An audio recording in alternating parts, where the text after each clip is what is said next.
Look at her face. It is evidence of desperation. This one, she's really trying, but this is the shot. This is creepy. It really is. This is a whole new level of creepy. On the 4th of August, 2026, Meghan Markle posted a birthday carousel. A soft roll of images, warm lighting, a caption stitched together to feel personal and unguarded. It looked harmless. Just a woman marking another year, sharing a curated glimpse of a life she keeps mostly behind velvet ropes. Here is the strange part. That harmless little post did not land in a vacuum. It landed inside a much bigger problem, an originality problem, that has followed Meghan through nearly every reset she has attempted. And the detail people spotted was not one photo or one caption. It was the pattern. Because the moment that carousel went up, a familiar reflex kicked in across social media. People started measuring it. Against Princess Catherine, against Diana, against a royal visual language Meghan supposedly walked away from years ago. That reflex is the whole story here, not the birthday. The reflex, the birthday image does not, on its own, establish a Princess Catherine or Diana reference. The point is sharper than that. Meghan is once again cosplaying her mother-in-law, Princess Diana. Meghan Markle seems to lack one very key thing in the public's eye, and that is a defined identity. From her fashion to her personality to her interests, everything about Meghan seems to be a copy of somebody else because she lacks an inherent identity on her own. Every time Meghan tries a polished, fresh reintroduction, the public receives it through templates that already exist. A royal image, a cultural blueprint, someone else's brand. The problem is not one isolated visual. It is that every fresh reset now arrives carrying a history Meghan cannot simply ask people to forget. It is a burden no amount of presentation can make disappear. Today we walk through the royal imagery, the show concepts, the brand names, the historical allegations, and the one contradiction that keeps undercutting the whole authenticity sell. By the end, you will understand why the birthday carousel backfired in the most embarrassing way possible. Not because it broke a rule, because it proved a point Meghan has spent years trying to bury. Meghan Markle, we have to talk about her 45th birthday. It went publicly unacknowledged by the royal family. Should they, I don't know, tweeted out something or put something on Instagram? No. Look, it's not a snub. It's just protocol, and it's not right that they should be posting birthday messages for people who aren't a working royal. That's not what the royal Instagram is for. Let us start with why comparison alone has become such a heavy thing to carry. This is not a legal case, it is a credibility case. The damage starts long before anyone proves intent, because public comparison changes the first question attached to every new Meghan launch. It stops being, what is this? It becomes, what does this resemble? That is how the mechanism works. A Princess Catherine image, a Diana photograph, a familiar title, an existing brand name, then a fresh Meghan project placed beside it. No court needs to decide the point for the audience to form an impression. The resemblance enters the conversation, and the next launch inherits it. For a personal brand, that is corrosive. Meghan built her post-royal identity on freedom, individuality, and the promise that the public was finally seeing the real person outside the palace frame. But each familiar comparison pulls the new work back into somebody else's frame, before it can stand on its own. The problem compounds because comparison creates a habit of inspection. Once viewers have seen enough public overlaps, they do not approach the next polished launch as a blank slate. They examine it for the reference first. The birthday carousel did not create that habit. It landed inside it. Our boundary is simple. We are not claiming intent where the record does not prove it. But intent is not what decides the credibility cost. Meghan has made authenticity the product, and every recognizable echo makes the audience ask whether the product is actually hers. So the comparison problem is not about one photo, it is about credibility, and credibility, once it starts leaking, is very hard to seal back up. Where she knows she's alone, she knows that she has nobody around because she's screwed over everyone, and no one wants to come to her birthday party. Sorry, Meghan, what are you, 7 years old? Nobody wants to come to your birthday party? Aww. Now let us talk about the show, because this is where the pattern moved from wardrobe into concept. When Meghan launched her Netflix cooking and lifestyle series, With Love, Meghan, the format felt instantly familiar to a lot of viewers. A famous woman in a beautiful kitchen, soft styling, guests dropping by, gentle conversation over food and flowers, and almost immediately, people started drawing a line to Pamela Anderson's cooking show, which had aired with a similar warmth and a similar domestic setup. The comparison traveled fast. Side-by-side clips, matching color palettes, the same unhurried lifestyle energy. Critics and viewers pointed out how alike the two premises felt, right down to the timing of their releases in the same broad window. Pamela Anderson did not endorse a copying allegation. That sets the factual ceiling, and it matters. But it does not erase the reason the two shows were being placed side by side in the first place. The comparison still traveled because the titles, the domestic setting, and the lifestyle premise gave viewers an instantly familiar frame. The question was not settled by Anderson's answer. It was created by how easily Meghan's supposedly distinctive launch could be described through someone else's existing show. That is the pressure point for us. A brand cannot force the public to treat every familiar overlap as a clean coincidence when those overlaps keep arriving at the center of its most carefully staged launches. So why does a lifestyle show even matter in a conversation about authenticity? Because the show was supposed to be the purest expression of the real Meghan. This was her, in her element, sharing her actual passions, her cooking, her hosting, her aesthetic. It was pitched as the unfiltered article. And the moment it aired, the dominant conversation was not about her originality. It was about who she resembled. That is a brutal outcome for a passion project. You put out the thing that is supposed to be most authentically you, and the public's first instinct is to find the template you fit into. Not because they have proof you borrowed anything, because the pattern has taught them to look. The Duchess wanted the show to say, "This is who I am." What a chunk of the audience heard instead was, "This reminds me of someone else." And no rebuttal from Pamela Anderson could undo that reflex, because the reflex was never really about Pamela in the first place. It was about Meghan, and the suspicion that her fresh ideas keep arriving in somebody else's frame. That is the credibility cost. It is not a lawsuit. It is a reputation for being derivative, earned through repetition, whether or not any single instance holds up. Which brings us to the names, because if the show could be waved off as coincidence, the branding history is harder to shrug away. Meghan's lifestyle brand did not start as Ever. It started as American Riviera Orchard.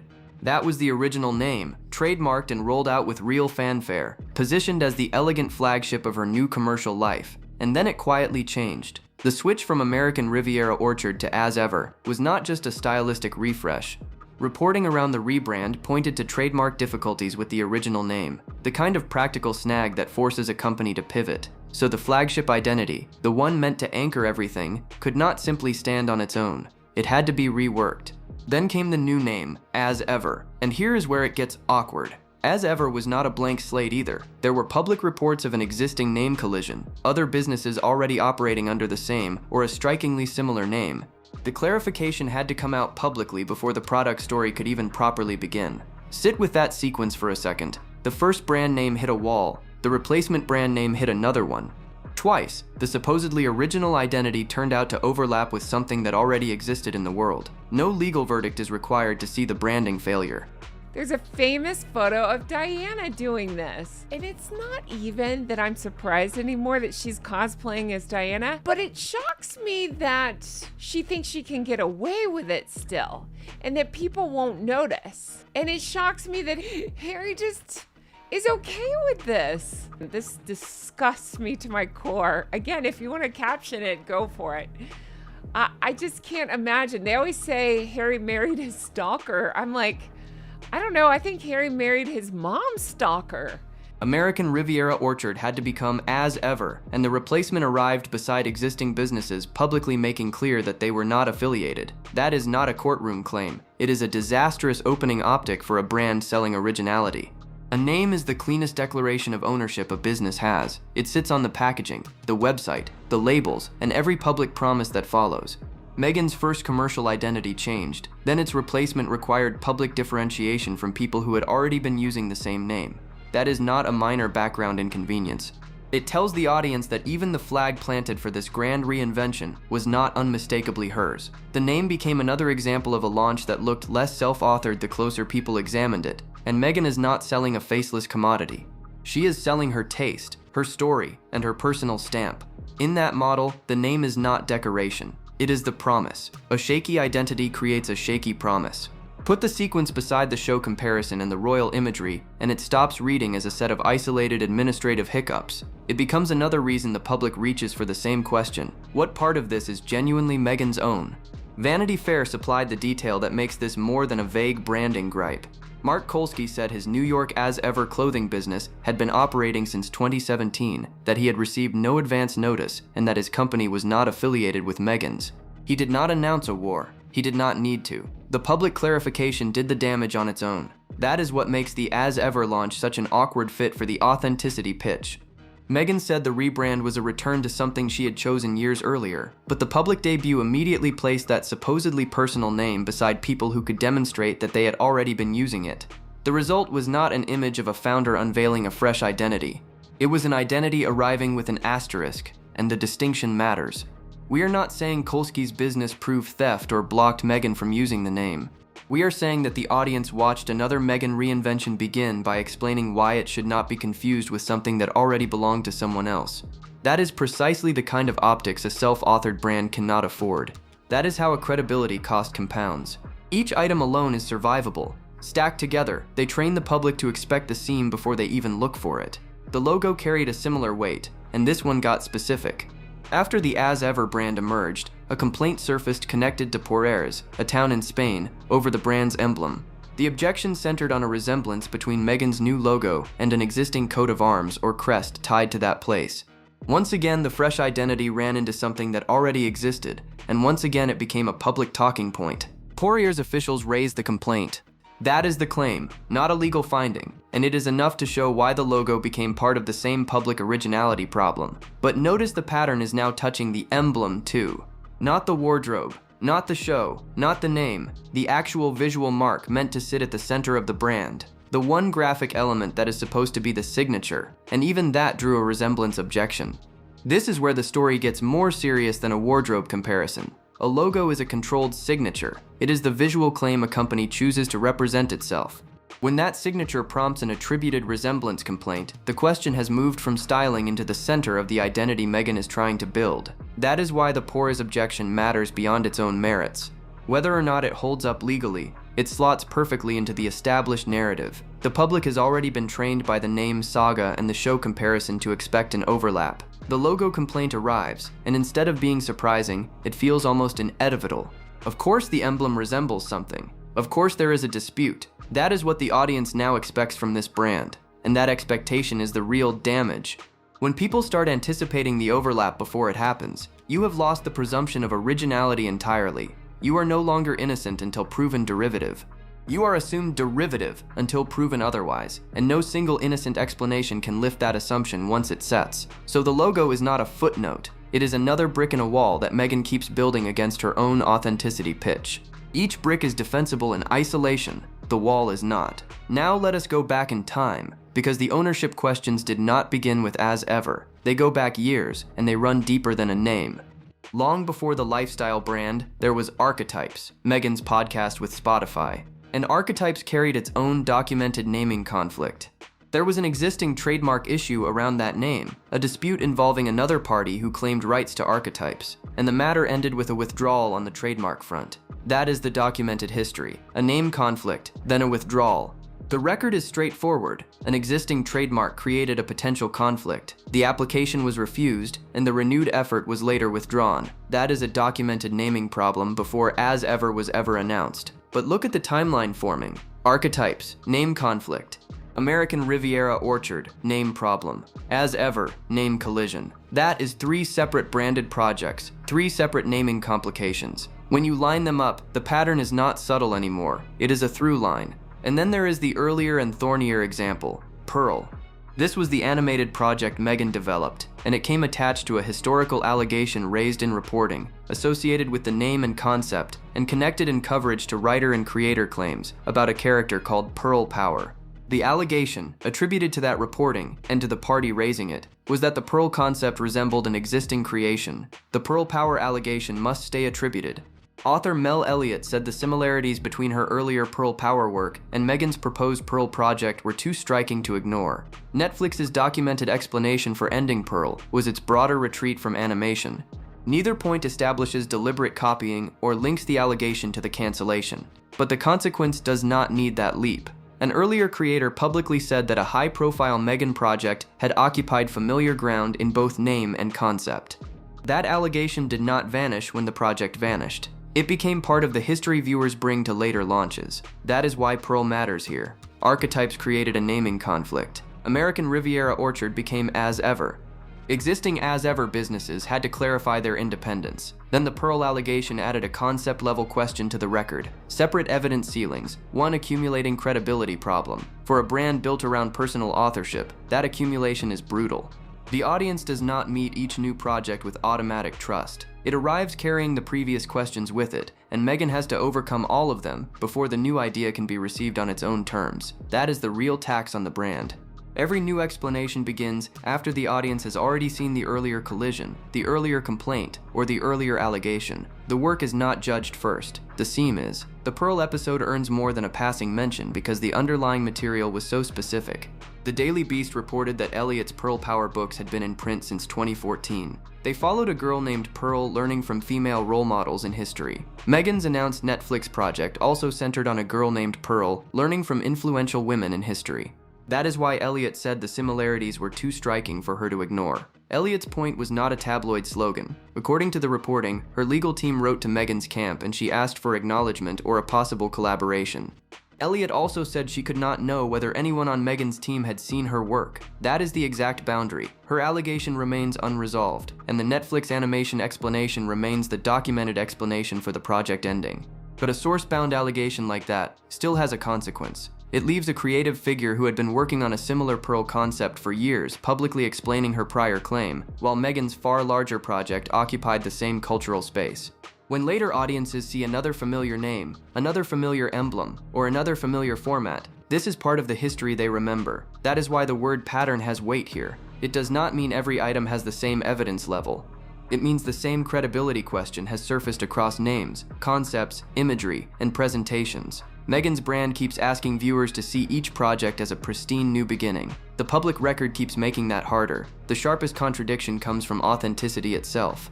With Love, Meghan also creates a contradiction through its setting. Reporting established that the show was not filmed in Meghan's actual home. It was shot at a rental property, a separate house dressed up for the production, and presented with the warmth of a personal kitchen. Meghan's stated reason was privacy, protecting the family home from becoming a production set. That explains the decision. It does not remove the contradiction built into a show selling intimate access to Meghan's real domestic world. But a critic at Time magazine sharpened the point in a way that is hard to unhear. The critique, attributed to that Time review, was about performance. The whole appeal of the show was intimacy, the sense that you were being welcomed into her genuine world, her real domestic life. And that intimacy was staged in a house that was not hers. The realness was set-dressed. That choice matters because the show was not selling a chef's expertise or a neutral how-to format.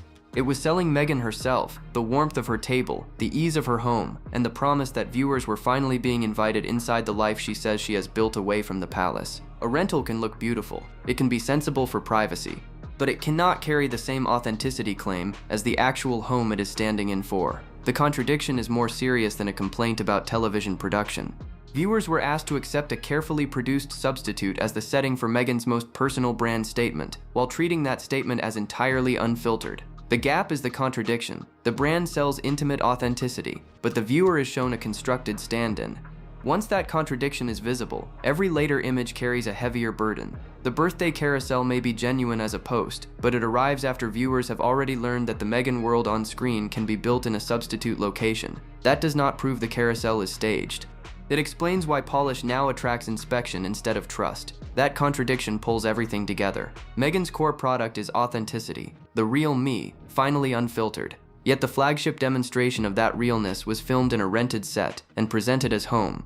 The privacy explanation covers the why. It does not dissolve the tension the Time critic identified. The thing sold as most genuine was, in its staging, a performance. This matters more than the others. A name collision is external. A logo complaint is external.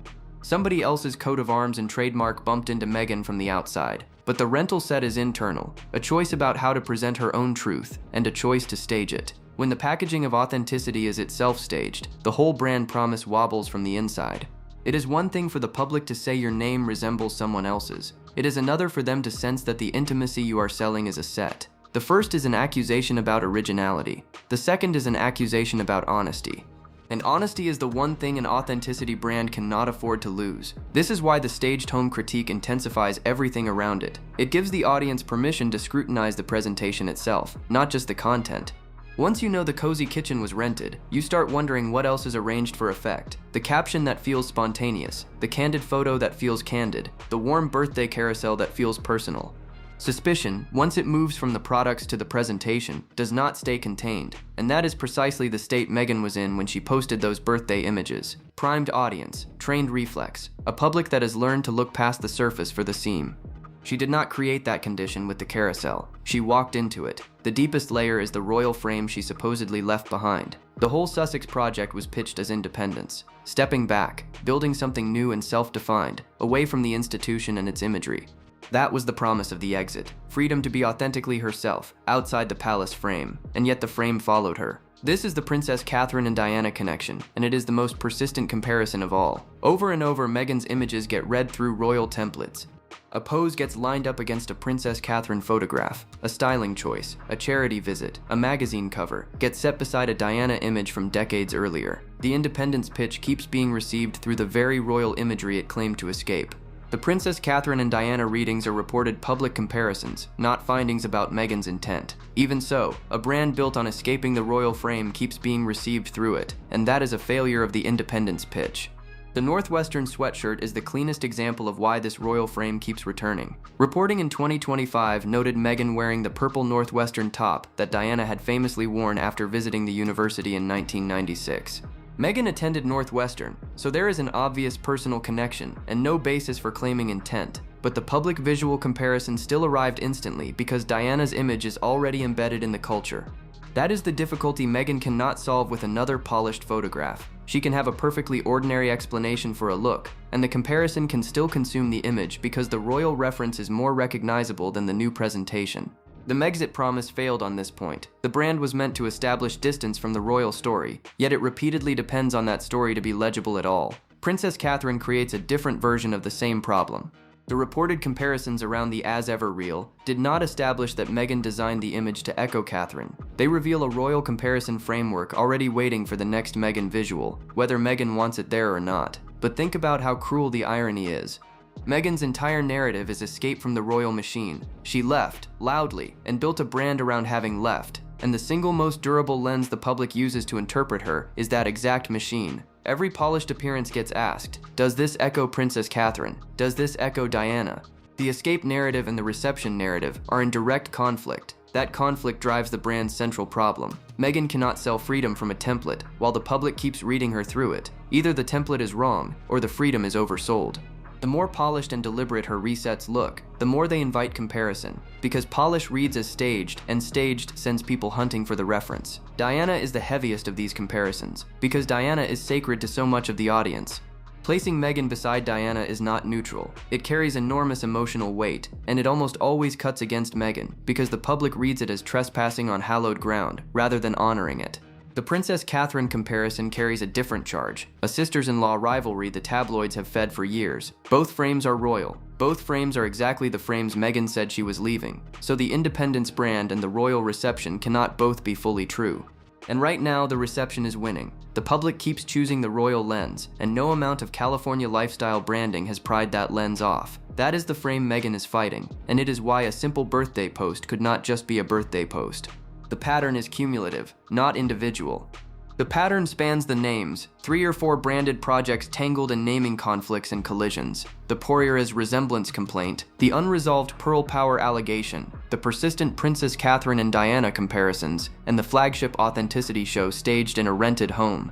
The evidence is not equal. The name collisions are not legal findings. The Pearl issue remains an allegation. The Porreres point is a complaint, and the royal material is comparison. But those limits do not erase what happens when they land on the same personal brand. But the audience is not cross-examining individual lines. They are looking at the shape of the whole. And the shape of the whole is a person whose fresh ideas keep arriving with someone else's fingerprints already on them, whether by coincidence, by inspiration, or by the sheer bad luck of a crowded world. The reason does not matter to the reflex. The reflex only counts instances, and the instances keep coming. The cumulative cost matters more than any single receipt. When a brand is built on authenticity, originality is not a bonus feature, it is the product. And when the public has watched originality wobble across names, emblems, concepts, and imagery, trust curdles into inspection. Every new launch now arrives under a harsher light, with the public looking for the next seam before it has even had time to speak for itself. That word, inspection, is the whole thing. The Duchess used to launch into curiosity. Now she launches into scrutiny. The default posture of the audience has flipped.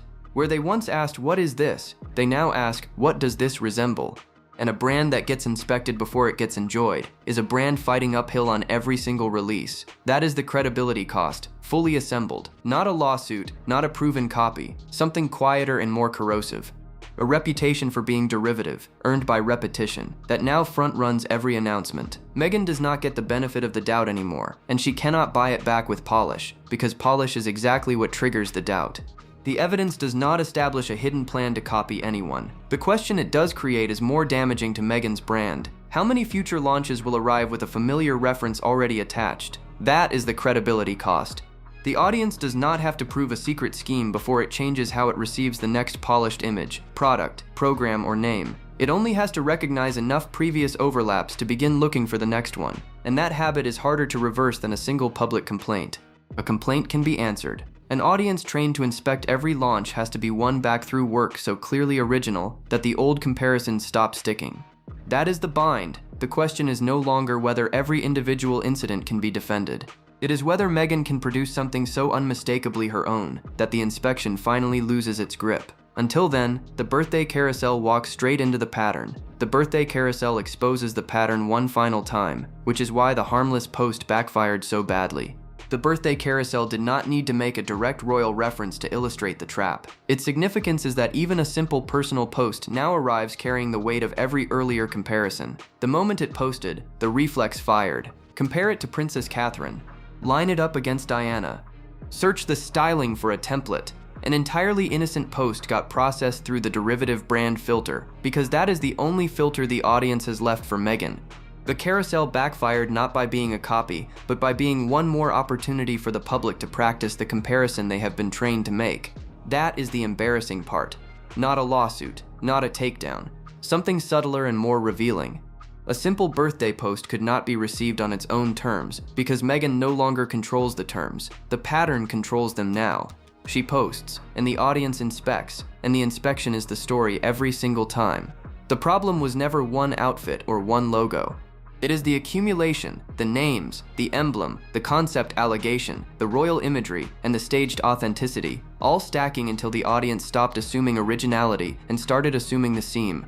Meghan's brand has to prove what is actually hers, and until it does, even a birthday will be measured against someone else. Watch our breakdown of Meghan's latest As Ever video next, where the same pattern appears in an unexpected place. Then ask, if a person's most private moment, their own birthday, cannot be received without being compared to someone else, has that person built a brand of their own, or just a very expensive echo of everyone else's?